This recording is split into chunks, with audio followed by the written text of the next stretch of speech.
Buongiorno e ben ritrovati con una nuova edizione del TG Flash di New Sicilia. In apertura è iniziata oggi la maturità 2026 per oltre 527.000 studenti italiani. A far discutere sono state soprattutto le tracce dedicate a Cesare Pavese e Vitaliano Brancati, considerate da molti fuori dai programmi scolastici. Sui social è subito esplosa la polemica, ma il Ministero punta a valutare capacità di analisi e argomentazione più che la conoscenza degli autori. Un arresto per tentato omicidio aggravato dal metodo mafioso dopo la sparatoria dell'11 giugno nel quartiere catanese di San Giovanni Galermo. 3 minorenni sono rimasti feriti, uno dei quali è ricoverato in gravi condizioni. Gli investigatori ritengono che l'agguato sia maturato nell'ambito di uno scontro tra opposte fazioni dello stesso gruppo mafioso.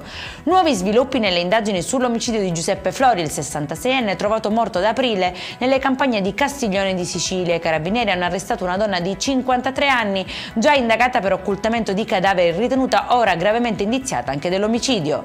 Presunti episodi di corruzione legati all'assegnazione di lavori pubblici scuotono il comune di Sommatino. La procura di Caltanissetta ha chiesto misure cautelari per 8 persone, tra cui il sindaco Salvatore Letizia, amministratori comunali, dirigenti e imprenditori. La decisione finale spetta ora al GIP.